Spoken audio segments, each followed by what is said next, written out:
My name's Tim. I'm an alcoholic. Um, Thank you for inviting me to do this, Gabrielle. Um, I'm just going to share my understanding of Tradition 6. It has no authority, has no status. It's just my experience as it appears to me, um, and my understanding just based on a little bit of common sense, hopefully. Now, the long form of Tradition 6 actually puts the short form into, I think, quite a lot of context. So, buckle up, it's a long, long form. Problems of money, property, and authority may easily divert us from our primary spiritual aim. We think, therefore, that any considerable property of genuine use to AA should be separately incorporated and managed, thus dividing the material from the spiritual. An AA group as such should never go into business.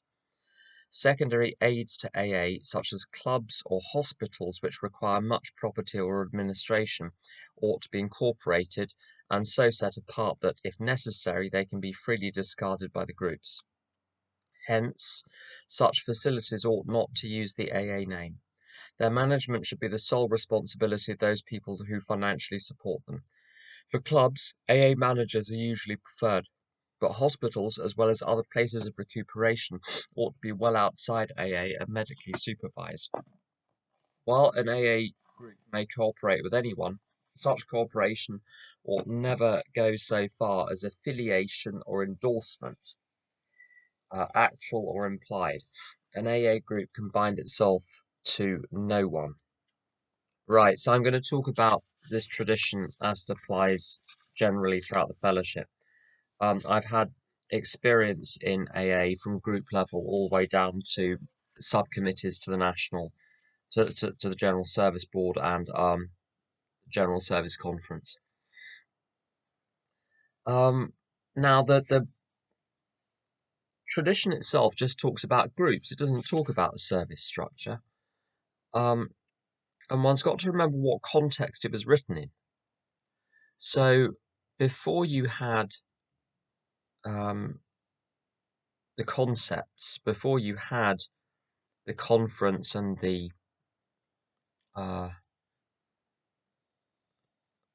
whole structure of going from the conscience of the individual through to the board, you had Bill and Bob and a few other trusted individuals sitting atop the it was originally called the Alcoholic Foundation, whatever else it was called by the late 40s. And then you had the groups, and the groups were over here, and Bill and Bob were over there with the office in New York. So the group was basically the cell of AA. AA was made up of these cells, and the groups were the cells. Now we've got this great big whacking service structure in Great Britain. I've heard you have a service structure or two in Australia. If one is good, surely two must be better. Anyway, it's an outside issue to me. But this principle of Tradition 6 applies at intergroup level, region level, area, district, whatever level of AA, the principle applies. And I've seen people pull Tradition 6 into the discussion at all levels. So who does it apply to? Well, it applies to any AA entity. Secondly, it's curious in a way because essentially the content is already covered by Tradition 5. Tradition 5 says that, well, what are we going to do as an AA group? We're going to help people recover from alcoholism by applying the principles set out in the first 164 pages of the book. Fine. And then Tradition 6 comes along and says, oh, by the way, don't do other stuff. It's like Tradition 5 says stay indoors, and then Tradition 6 says don't go outside. They're kind of the same thing. It just goes into more detail. And the question is, so I'm just going to mute myself while I blow my nose just a minute. Sorry if you'd heard that there would have been a scene akin to the that film Mars Attacks with the Martians inside the volume would have been deafening. Um, so why do we have traditions 5 and 6? Um, in part, it's because of the experience of the Washingtonians. I'm not an AA historian. I don't pretend to be. So I'm just passing on the bare bones of this. The short version is that in the 1850s, I think it was the 1850s, there was an organization called the Washingtonians, which was there for the purposes of sobriety. And it was basically a huge club, a series of clubs of people who got together to be sober. Um, Now, they were so successful, they thought, well, if we've been successful with the alcohol problem, let's go and do all sorts of other things. And within a few years, it fragmented and collapsed because of infighting. So there is experience of similar organizations foundering. It doesn't matter how large something is. Uh, to assume it's there for all eternity is folly. If you look at the map of Europe over the last 1,000 years, you'll discover all of these extraordinary kingdoms and empires which used to exist, which don't anymore. So the kingdom of Burgundy, the kingdom of the two Sicilies, Lithuania, tiny country, used to stretch down as far as the Black Sea. Uh, there are these, uh, Prussia, another good example. So just because it exists and it's huge doesn't mean it's going to stay there. Um, so the survival of AA is not automatic. It is contingent on uh, certain conditions being met. Um, I'm going to go with the order of my notes. There are some other points I could bring in now, but I'm going to leave them until later. So when it talks about we don't want to lend the AA name, etc., to these related facilities or outside enterprises. Now, the ones it mentions in the tradition itself, clubs and hospitals and so on, because basically AA respects Tradition 6, there isn't a huge amount of experience of people breaching this. So there haven't, to my knowledge, been, certainly in Great Britain, any AA hospitals. So what we're looking at with the application of Tradition 6 is the principle of Tradition 6 in much more borderline areas. And so whilst these facilities, clubs, hospitals, treatment centres, detoxes, are separately incorporated in Great Britain, um, lines can get blurred, and that's where Tradition 6 comes in handy. And I've got I think, some good examples of how the lines get blurred and don't do us any favours and don't do these outside organisations any favours either. The other thing which happens, apart from the whole facilities side of things, there's the enterprises side of things. Now, that's a very vague word, but the examples I've come across of where people try to lend the AA name to an outside enterprise. Have you ever been to a meeting where someone's put little business cards on all of the chairs saying AA yoga or AA Buddhist meditation? Um, for a good AA time, call, all sorts of all sorts of outside enterprises. Um, uh, uh, AAs for Jesus, I've come across before. Social AA social events. Now, here's the simple rule of thumb, kids. Just because you put AA in front of it doesn't make it AA. Like there's a politician in this country rather wonderfully said that just because you put an environmental politician, he said, just because you put the word green in front of something doesn't make it green. Calling it green aviation doesn't mean that you're no longer emitting carbon dioxide. You've got to do something to. It's the same with you. So you can't just put the name AA in front of something. So, well, that sounds very nice. I like that, so we'll go with it. It's got to be AA to be called AA. And if it's not, it's not.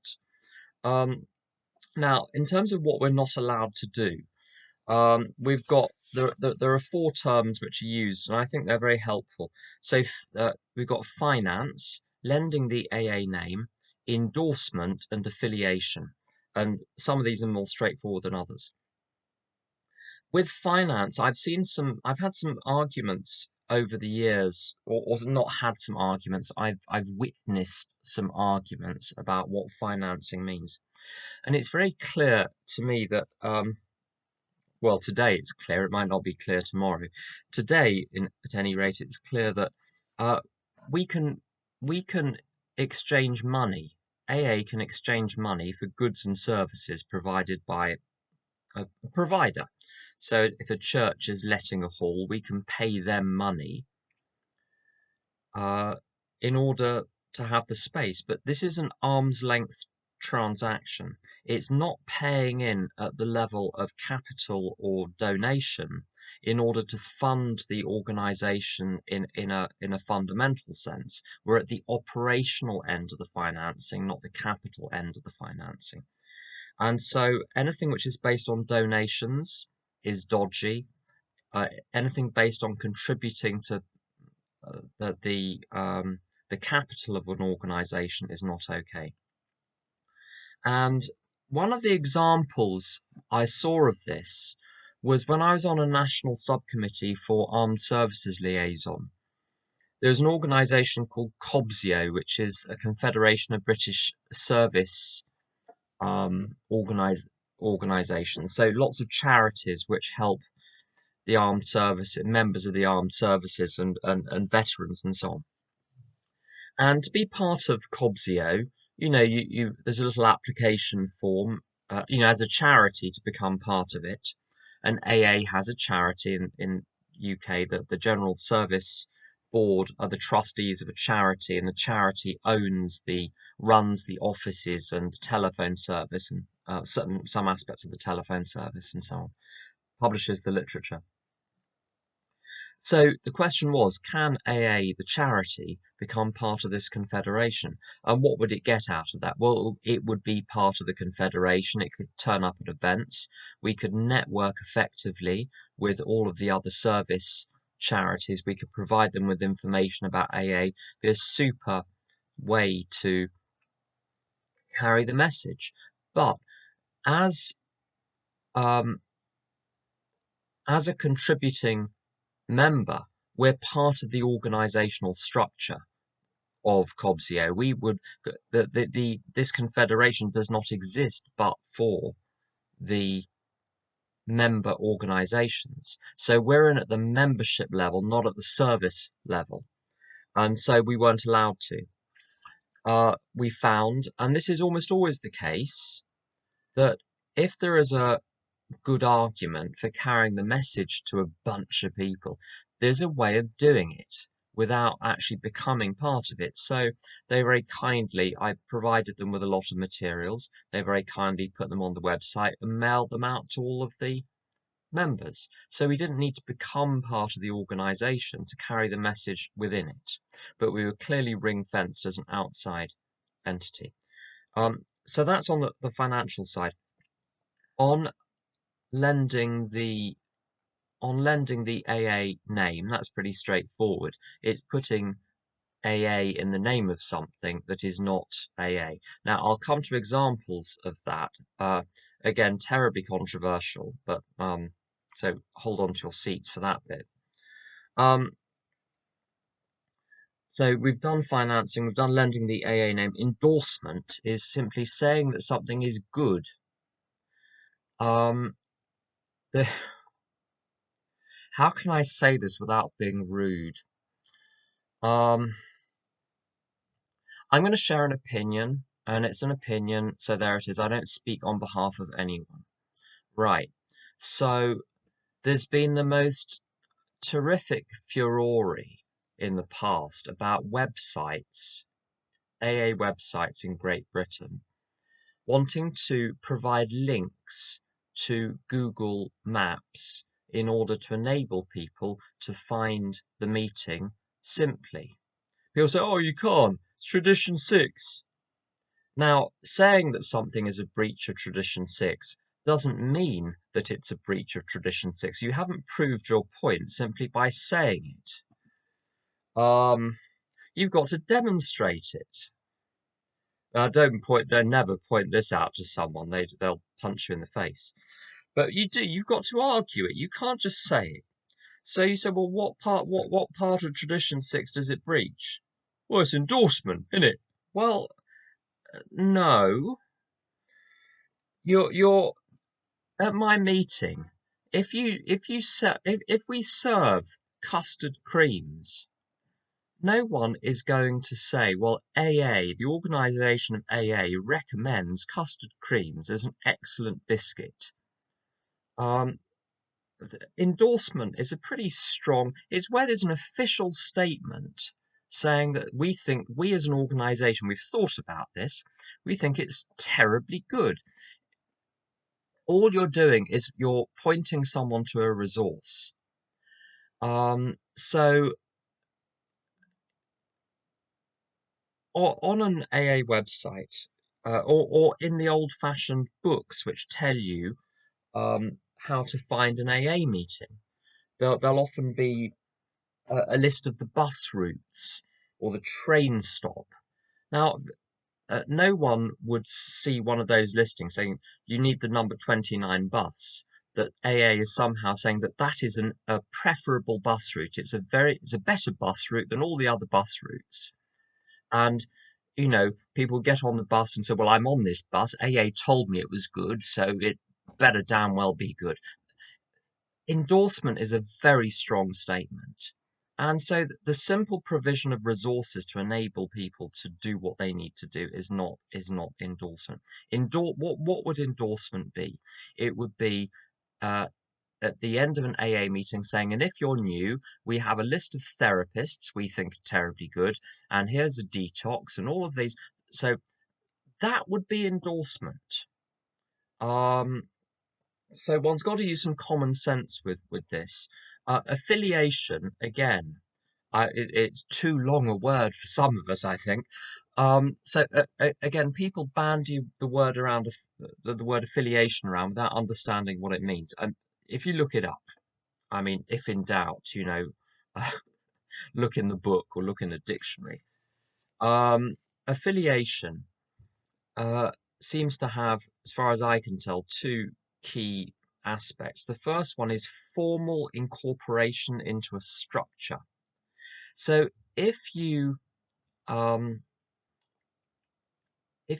an event and you cooperate with another organization to hold the event, but it's clear that you are being parachuted in to do a particular job. So, for instance, the Army Welfare Service is organising a health fair, and they say, right, 10 o'clock, AA have come in, this separate organisation, AA have come in, they're going to do a talk. It's great. They can endorse us. We can't endorse them. That's cooperation. It's fine. But no one would say, aha, AA is now part of the armed services. So affiliation, it's where we appear to be making ourselves part of a structure or an external organization, and therefore subject to its regulations, its dictates, all of that. So we can't make ourselves the point about affiliation and inclusion in another structure is you're subordinate to that structure, or you're a co-director of that structure. The other aspect of affiliation is to do with ideology. So what we mustn't do is subscribe to any external ideology. I think one's got to be terribly careful about AA group names.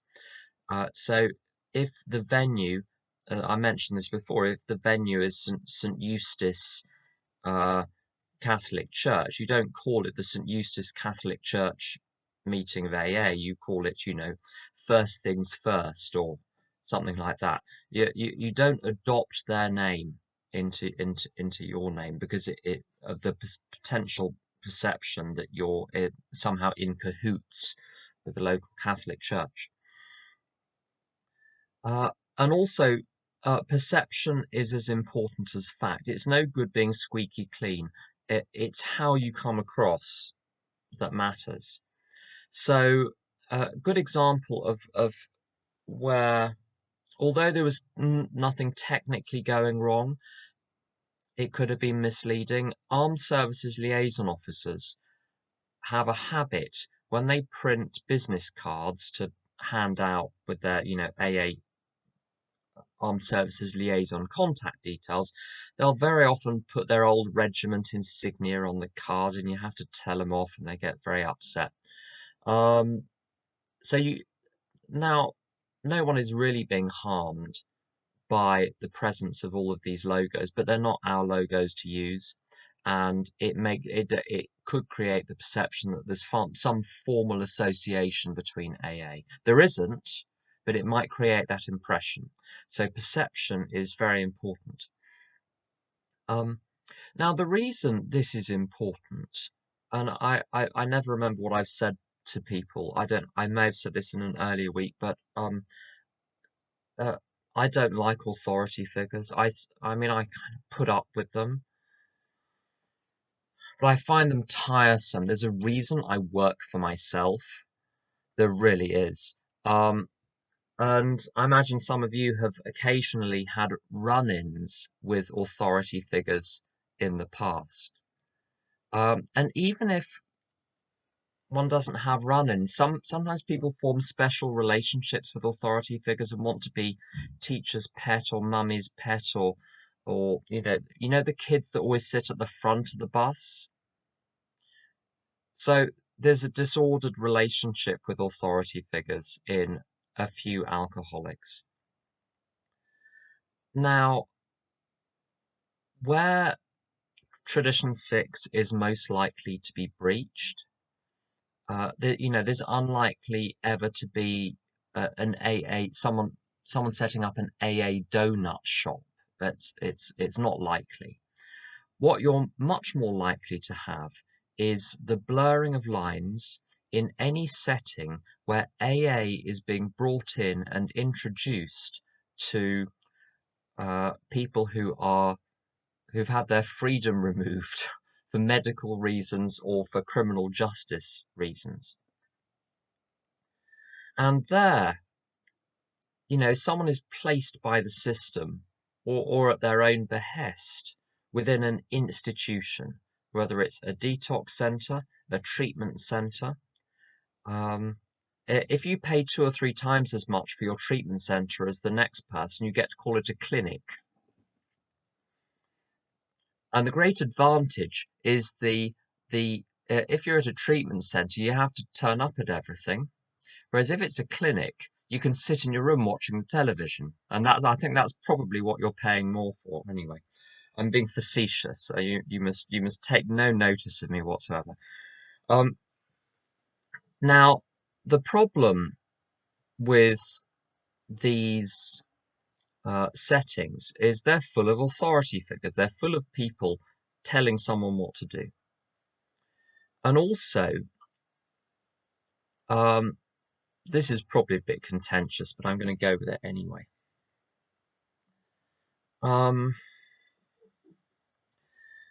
I used to play games with helping professionals. Games like Catch Me If You Can, Help Me You Bastard. So I'd ask for help, you'd give me the help, then I would accuse you of bullying me, and then they would say, you don't have to ask me for help, you can go somewhere else, and then I'd accuse you of abandoning me, so you can't win. What are the other games? High chair. You see, that's where I take the food, throw it on the floor, because I'm in the high chair, I can't reach it, you have to pick it up, and I get the thrill of you being in charge of picking up the mess that I've created. There are half a dozen more. It's privileged information, this. All the games.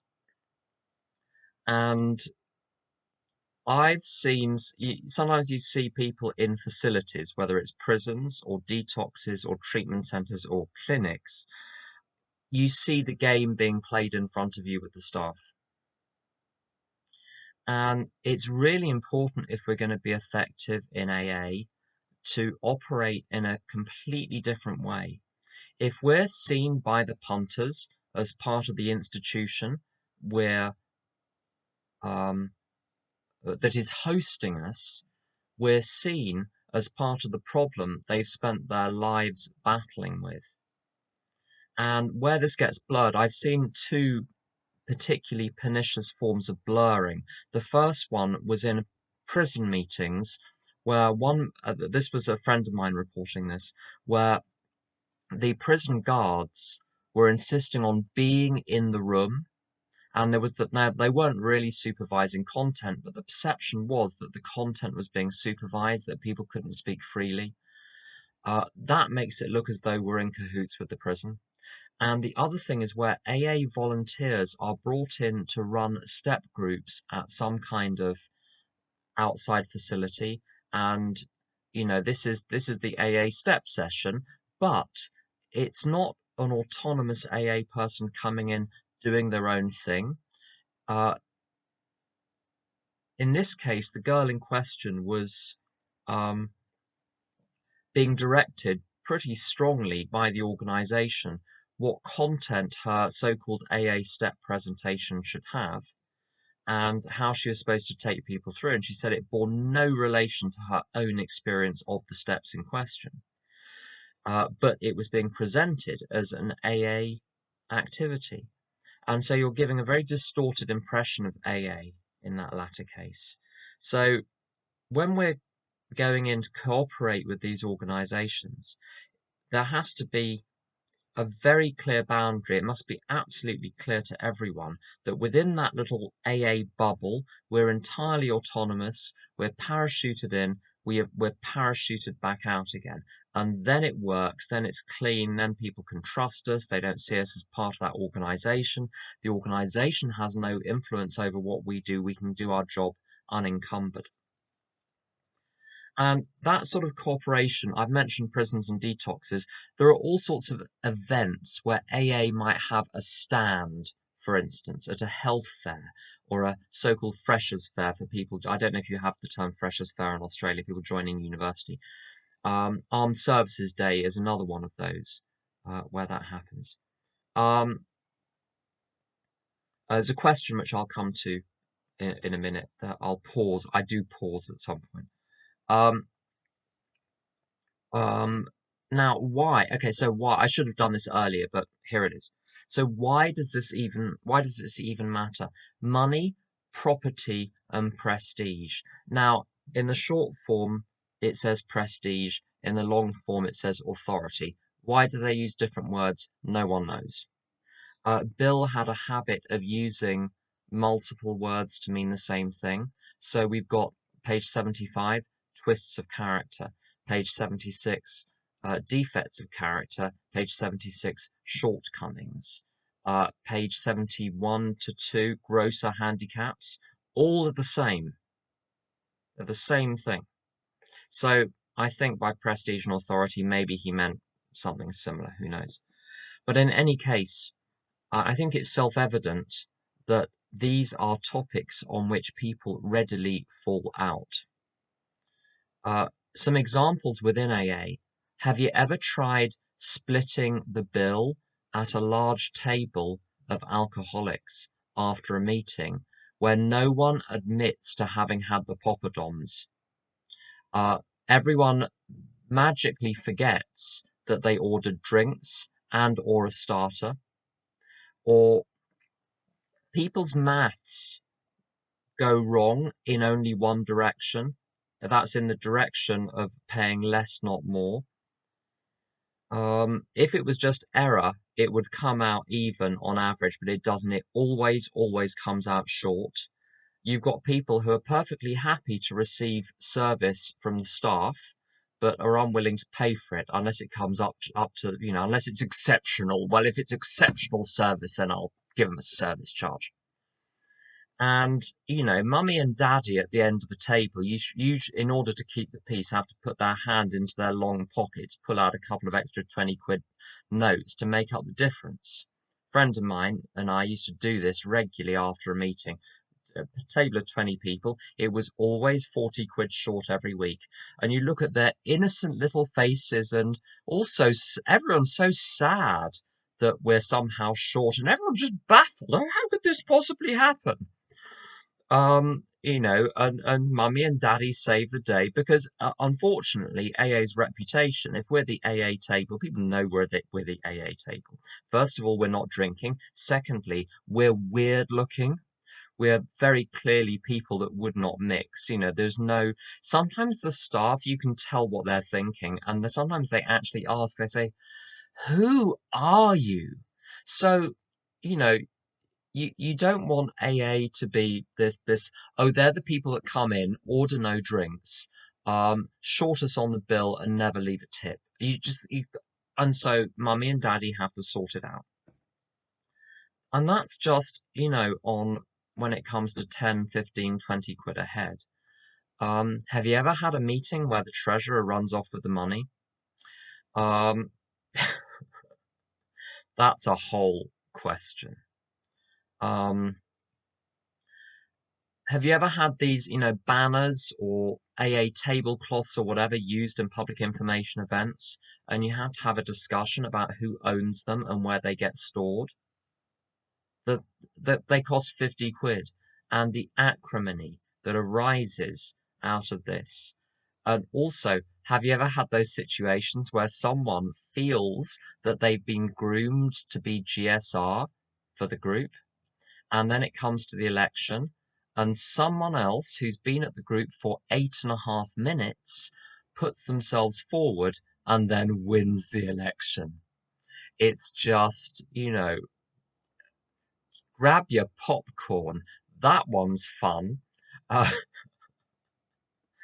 and that's what, to be the GSR of an AA meeting. And the okay, so money, property, and prestige. Okay, so Bill C talks about there is no such thing as alcoholic thinking. There is emotional immaturity. People are always talking about the alcoholic bedevilments. Oh, you mean being neurotic, immature, disorganized, incompetent? Oh, that's what you mean. It's emotional immaturity. Just because you're an alcoholic and you display it does not make it alcoholism. Alcoholism is a very specific thing. And AA is, what do they say about relationships in AA? The odds are good, but the goods are odd. And 20 years ago, or maybe less, 16 years ago. Now, I'm going to say Thessalonica. It wasn't Thessalonica, but I'm going to say Thessalonica just for the sake of example. I was on holiday in Thessalonica, and there was a furore at the time because there were two AA websites in the city in question. There was ThessalonicaAA.com and there was AAThessalonica.com. And each of the groups adhered either to AAThessalonica.com or ThessalonicaAA.com. And one was official but awful, and the other one was set up because the official one was awful. So someone thought, OFFS, let's just do something we can use. And then it obviously undermined the structure people would not go to the groups which were in the other camp. And a rather bitter American, that has a particular flavor. A bitter American said to me, if you can stay sober in AA, you can stay sober anywhere. So we've kind of got some problems. I don't know if you've noticed this, but we've got people with serious issues. I'm one of them. So we want to keep things as simple as possible, to limit our activities to only what is strictly necessary. I think God does not want us to be trusted as an organization with anything greater. Maybe as individuals we go out and do great things, that's separate. But as an organization, like once we've learned how to play nicely with each other, maybe God will enable the tradition to be changed. But there's no sign of that happening anytime soon. So let's just concentrate on not pushing each other down the stairs after group conscience meetings. Once we've got that down, maybe we'll expand and like be a little bit more ambitious. So unity is fragile as it is. So let's not rock the boat. I think that to me is the essential message of traditions 5 and 6. So when is it outside AA? When is it inside AA? Inside AA is anything to do with the group or the service structure. So the fellowship as made up by groups, or the service structure which is accountable to the groups, the charity which is accountable to the service structure, the organs of the charity which are accountable to the charity. So you've got the groups, the service structure, and the charity and all of its various corporations and bodies and subcommittees and whatever. That's AA.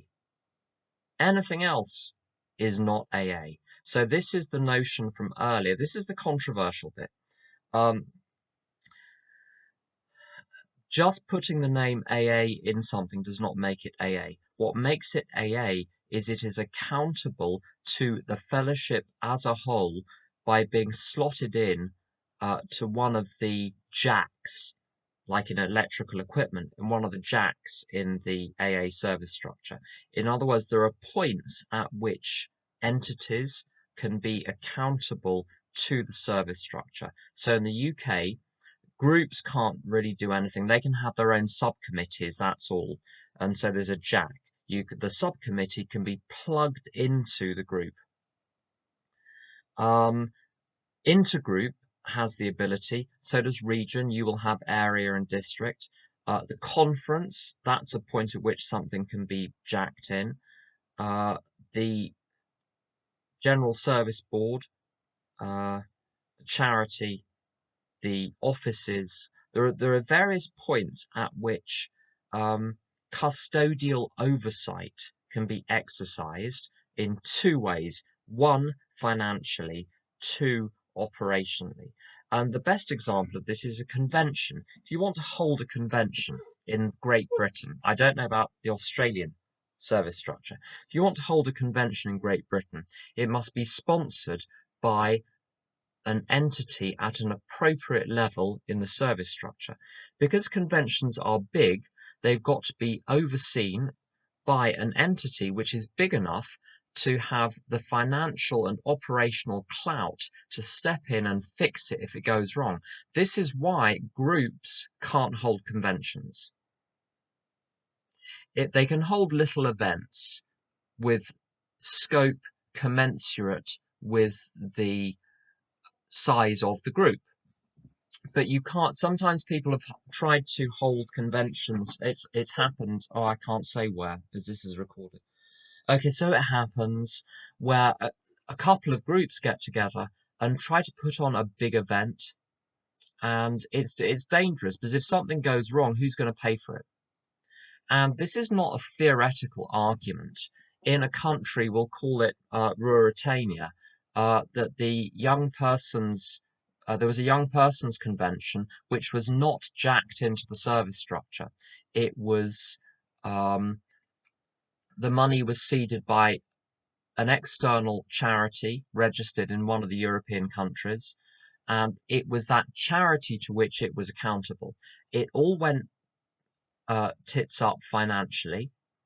One poor girl was landed with a bill of 10,000 Ruritanian kroner, and it got into the local newspapers. The name of AA was dragged through the mud, and eventually the service structure in that country, after all the damage had been done, had to step in and sort it out. Now, what does custodial oversight mean in practice? It means that any of these great undertakings to which we want to lend the AA name, because they have as their primary purpose the teaching and practice of the 12 steps as described in Bill W.'s essay of February 1958, published in the Grapevine and republished in Language of the Heart. I can't remember what the subject of that sentence was, so I'm going to restart the sentence. If you're going to have the AA name lent to one of these, you need to have custodial oversight. What does that mean? That means that these ventures must be planned very, very carefully and well in advance. There must be a committee. Someone must be appointed by, let's say, the intergroup. The intergroup appoints someone to be the chair of the committee. That person then has a system for other people applying for posts on that committee and a system for assessing who should go on the committee. They have to report back to the intergroup on a regular basis, including with a financial report and an operational report. And the job of the intergroup is to exercise custodial oversight, which really means to understand the finances, to understand what is going on operationally, and to exercise the vision required by Concept 9, which is one of the leadership skills, to say, is this on track or not? And if it's not, and there are material risks, then there are 4 measures available to the intergroup to remedy the situation. The first one is censure, so they can tell them off. The second one is redirection, which is don't do this, do that. The third one is reorganization. So that means Jemima is no longer the treasurer. Susan's going to be the treasurer. That's reorganization or replacement. That means thank you for your service. We'll take it. We've got it from here. And that can happen on occasion where the whole committee is replaced because there's a vote of no confidence. And this is done because the stakes are high in terms of AA's reputation, AA's impact, the threat to unity as a whole. So anything, if you're going to give it the AA name, you have it properly jacked into the structure. Now, the reason this is controversial is because, and I'm probably going to have to go into hiding after saying this.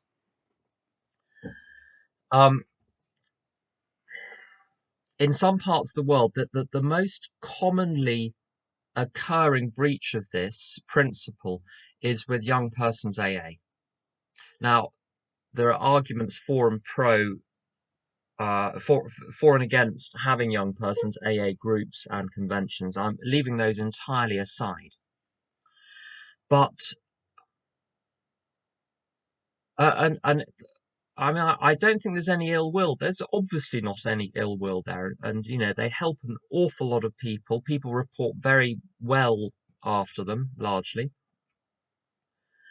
And they always say, when you read the blurb, the terms of reference, they always say, we abide by the traditions of AA and we abide by the concepts of AA.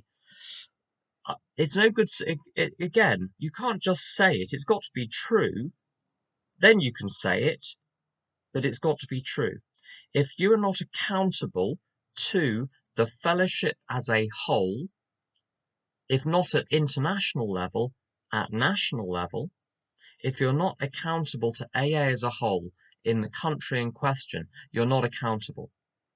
You can only be accountable to a body which is adequately representative of the fellowship and which is granted the authority to exercise custodial oversight and which has the financial clout and the operational clout for that custodial oversight to have teeth. When you look at the structure of some of these, now there are AA conventions, young persons conventions, which are hooked into the structure. So this is wonderful. I totally support that. It's great. So lots of countries have started doing that now. But what would happen is it would be accountable to itself. It would be accountable to its own members, not to the fellowship as a whole. So if the fellowship as a whole had a problem with it, there is nothing the fellowship as a whole can do. And I have to say, there are a couple of things which happen at some young persons' conventions which the fellowship as a whole has a problem with. And there's absolutely nothing that the fellowship as a whole can do about them. I mentioned one of those is the ritualized adulteration of the readings, including what is thought to be a very offensive response to the phrase special workers in whichever the tradition is that mentions special workers.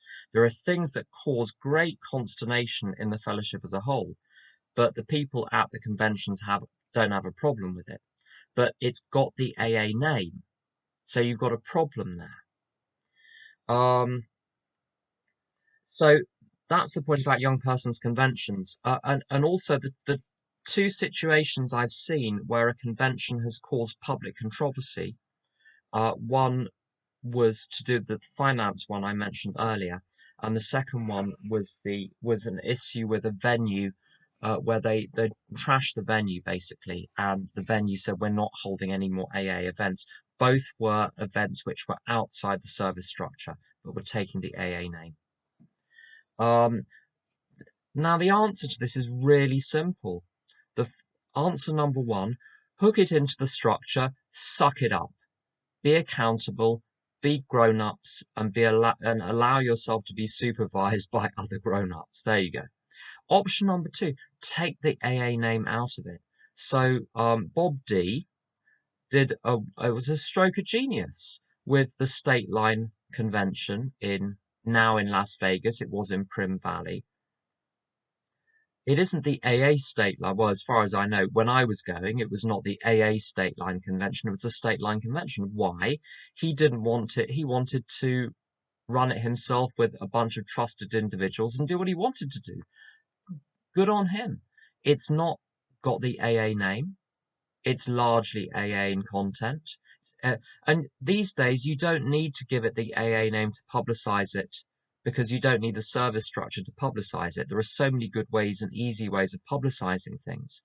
So the easiest thing to do, either have it entirely part of the fellowship, use the AA name, use the service structure to publicize it, or keep it completely outside, drop the AA name, and off you go.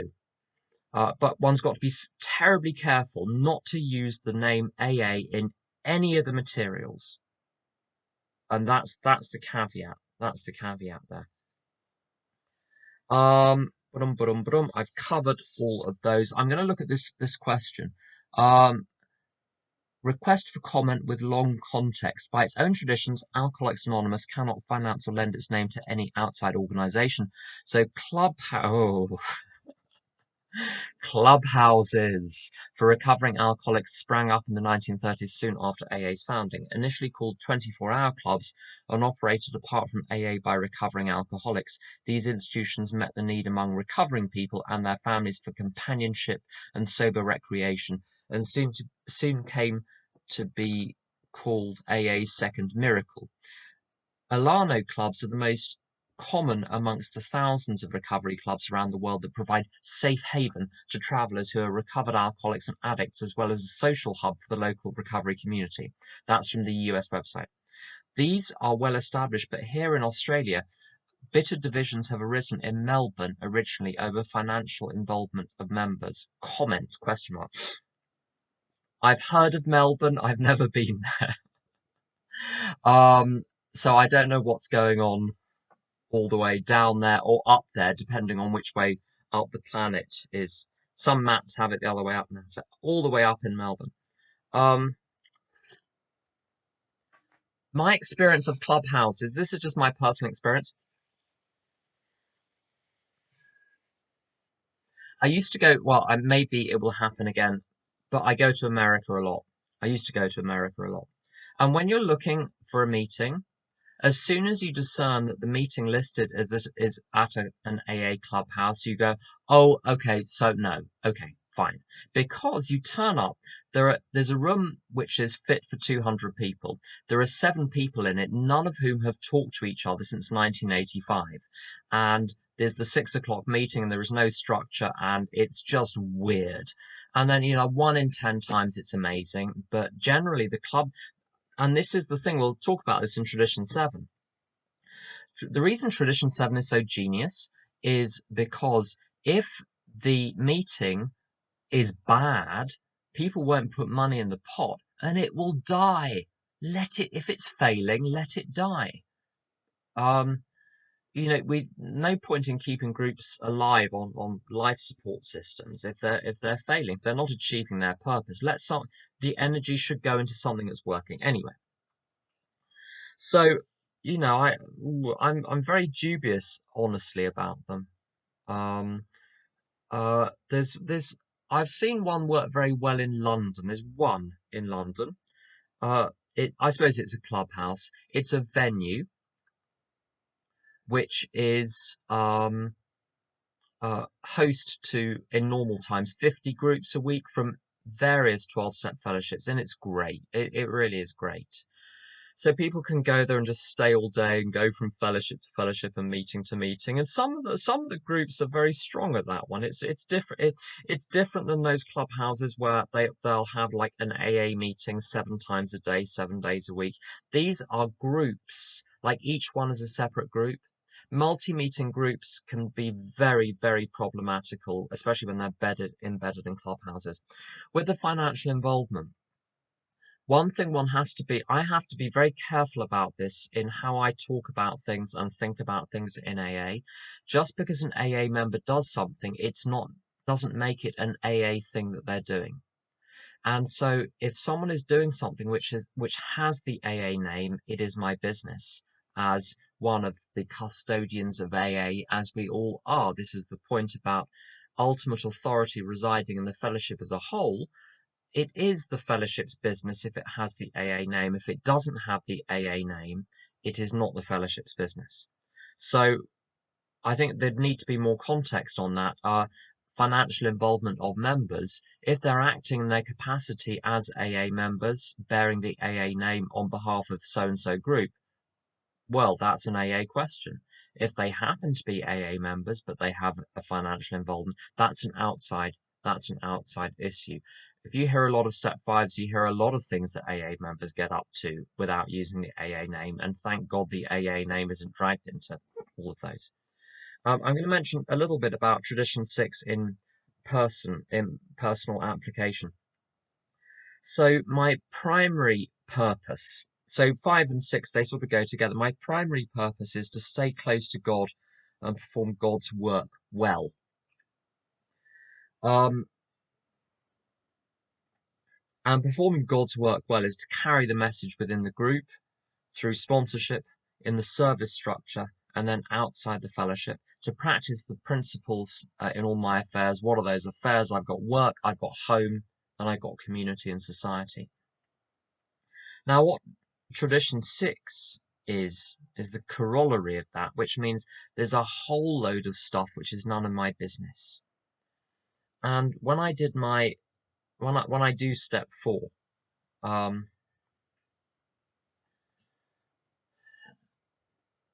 I discover in the 3rd column that the reason I'm so upset is because I have outside enterprises and facilities. I have stuff and I have activities. Now, those outside activities, my job, my home, blah, blah, blah. If I feel ownership of those, because those things are vulnerable, because everything in the material world is vulnerable, I'm going to be frightened. And so my relationship to those outside things is they need to be, as it were, not owned by me, but separately incorporated. I hate doing anything to do with looking after the home in terms of decorating and fitting out and replacing installations. I loathe that. The whole thing just drives me crazy. The only way I can deal with it is say, this flat that I live in, I'm the owner, but spiritually, I'm not. God is the owner. I'm just the manager. And I treat my job like that my business is not my business. It's God's business. I get paid by my higher power to go in and do the work that needs to be done and then come back out again. I have no personal investment. So my name does not get lent to anything I do. When I carry the message to a sponsee, that's not my sponsee. It's God's sponsee. I'm brought in to carry a message and then back the F out out of the situation. Someone says to me sometimes, how many people do you sponsor? Now that's a loaded question, isn't it? You know, why do you want to know? What are you going to do with that information? Is there a sweepstake somewhere? Why? Anyway, the answer is, well, right now I'm not sponsoring anyone. You're not sponsoring anyone? No, because there's no one. I'm not talking to a sponsee. When I'm talking to a sponsee, I'm sponsoring someone. When I'm not talking to them, I'm not sponsoring them. Clear? So how many people are you sponsoring? Well, whoever I'm talking to right now in the capacity of sponsor, that's how many people I'm sponsoring. So to disown everything, that outside attachment, it comes in two forms. There's all of those good things, those legitimate activities, facilities, enterprises, endeavors, which God entrusts me to engage in. But then there's all of the lower enterprises, those enterprises dangled in front of me like a carrot by the ego. And here's the list: sex, money, power, prestige, comfort, thrills, and appearance. And they'll keep you busy. So you put together traditions 5 and 6, and what you get is those things: sex, money, power, prestige, comfort, thrills, and appearance, are the either the necessary evils of a material life. So if you're good at stuff, you'll probably get money, power, and prestige eventually to some degree. It's a necessary evil. And you're going to have, appearance in all of its forms you have a physical presentation in the world. Comfort and thrills and sex have their place, but they're that wonderful line, straight pepper diet, on page whatever it is, 68, 69. What is supposed to be the condiment was certainly by me made to be the main substance of my life. Comfort, thrills, sex. So traditions 5 and 6 together mean that I do have facilities and enterprises in my life, activities, I own stuff, I manage my finances, my investments, my pension, all of that. But I'm not the owner, I'm the manager. So I'm brought in to do a job. With everything else, I've got to keep my eye off it. So step 3, tradition 5, is monastic in its singular focus on staying close to God and performing his work well. And when it says, here's the interesting thing, it says, he provided what we needed. That's not for me. That's in order that I can do God's will. So on page 87, if you're unsure about that, 87 makes this really clear. We ask God for whatever we need to take care of such problems. Those are the needs. That what I need is what I need in order to do God's will. I don't need to be alive. I need to be. What do I need to be alive for? It's not my need. Maybe God needs me to be alive, which is why I'm here. But people say, well, don't I need to, sustenance and food and shelter and blah, blah, blah. Yeah, but why? Well, so I can live longer. Yeah, but why? Why do you need to live longer? Your physical perpetuation on the planet is a need. You need to be perpetuated on the planet. Why? There's no answer. What for? Just so I can say I got to the age of 9? Well, wonderful. There are rocks in Yosemite which have outstripped that by hundreds of thousands of years. They're doing better than you. You're never gonna. And you think 90 years is going to be an achievement? I don't have needs. God has needs, which is why I'm here. Which is why all of us are here. That's just a view.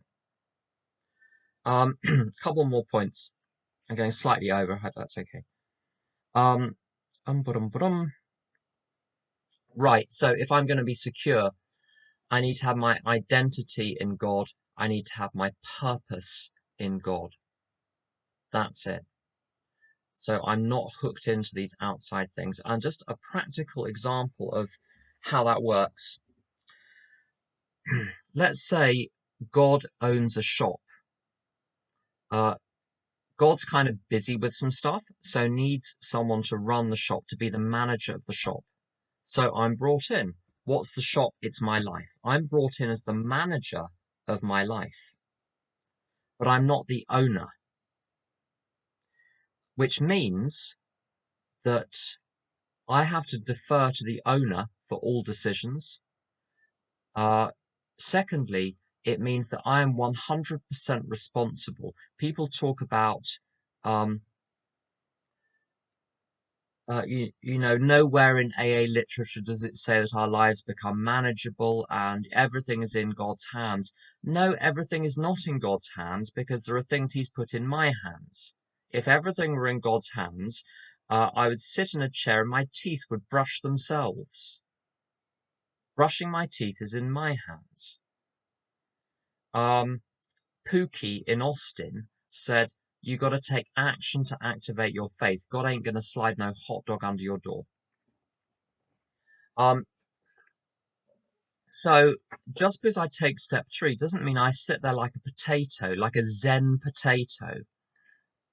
I've got to be talks about our constantly active services in the traditions, I think, or the concepts, one of the two. So I'm 100% responsible for the conduct of my life, but I'm accountable to the higher power for the exercise of that responsibility. I'm 100% accountable to the higher power. So I have delegated authority. This is the notion that runs all the way through the concepts, the notion of delegated responsibility and authority. So I don't need to get out of the driving seat. I need to be in the driving seat, but be using the satellite navigation system that God puts there and to use the petrol that God puts in the engine. The driving seat I need to get out of is yours. The problem was not that I was in a driving seat. I was in the wrong driving seat. I was in your driving seat. So I need to get out of your driving seat, get back into my driving seat, and then put on the God satellite navigation system, fill the tank with God's fuel, and then off I go, 100% responsible. Now, where this comes into tradition 6, if you're running a shop, the shop requires full attention the whole time, which means I can't be running my own little eBay business from the shop at the same time and hope to manage the business in the shop as successfully as someone that's 100% focused, which means anything which does not serve the purposes of me implementing step 3 in my life has to go. So it's monastic. There we go. Not all good news, except it is, because that the smart money is on that being the route to happiness. The only real happiness is the happiness of serving God. And I'll finish on this. There's actually a couple more questions. I'll look at those. C.S. Lewis story about if a father gives his daughter sixpence, and he is happiest if she takes the sixpence, goes to the shop, buys him something with the sixpence from the shop, brings it back to him, and gives the present back to him. Now, he's pleased with that, but not because he's sixpence up on the deal, because there's something else going on. So that's the trick with life, is no one tells you. You're given the sixpence. You think you're supposed to spend the sixpence. You're supposed to work out yourself what to do with the sixpence. And the trick is you're supposed to give the sixpence back to whoever gave it to you in the first place. And that's what turning my will and life over to God is. It's taking the sixpence that I got from God, giving it back to God. What was the history of the long and short forms? No idea. What came first, and is there a reason why it was necessary? No clue. I am not. I'm afraid. There we go. There's honesty for you. Another issue is the presence of financial predators. Ooh, especially at conventions. One was invited to speak at Sydney Convention 2003. He spoke 4 times 90 minutes in a very entertaining but Barnum and Bailey manner. He later went to Perth Young Persons Convention. He lures new members into donating to a foundation which he is the president of. There are similar people named on a website called Cult in AA or something like that. How do we AA deal with such people? Well,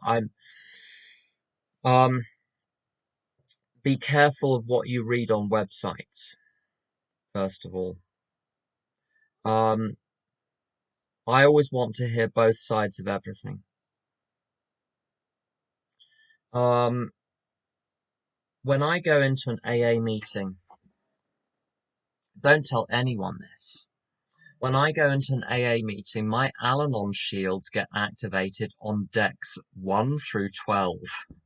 My phasers are set to stun, not to kill. And some people believe that just because it's in AA, everybody's nice and everybody's well-intentioned. Why would they be?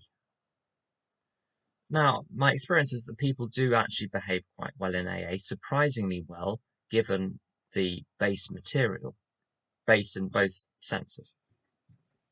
I include myself in that. But one can't legislate against folly. So what AA members do in their private interactions is not AA's business. Just because 2 people met at an AA meeting or event does not mean that AA has jurisdiction over their relationship. Even in the capacity of sponsor and sponsee, sponsorship is a private arrangement between 2 individuals and is not subject to the oversight of the group. This is why this is controversial.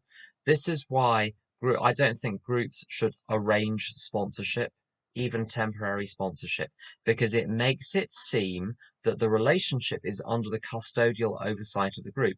And then you've got a right of grievance against the group if something goes wrong. You know, if the sponsor fiddles with you one way or another, or the group, if the group arranged it, the group's responsible. So you've got to be very careful of any of that. What helps in groups is to have the hands up if you're available for sponsorship. If you're interested, ask one of these people afterwards. The group is not endorsing these people; it's simply inviting them to make themselves available, and that's on the right side of the line. So, yeah, there are people who are predatory in all sorts of ways in AA. I think the best thing we can do, providing that oneself has got a few brain cells to rub together and not fall foul of such predators, is to have a quiet word in the shell-like of newcomers and say, sweetie, be careful. Don't give anyone your money. Don't get into bed with anyone until you've completed your step 9. Be careful of, if you've never seen them before, don't get into their car. Like, really, people need to be told this stuff. They've been busy for the last 20 or 30 years. They didn't get a number of the memos. So, you quietly watch out for the newcomers. You see who's operating. This is why you have to have a home group. You see who is operating and how, and you quietly take measures behind the scenes without humiliating anyone. So that's all I've got. I'm going to go and have a nap now. I think that's probably all we've got time for. So I'm going to stop. Thanks.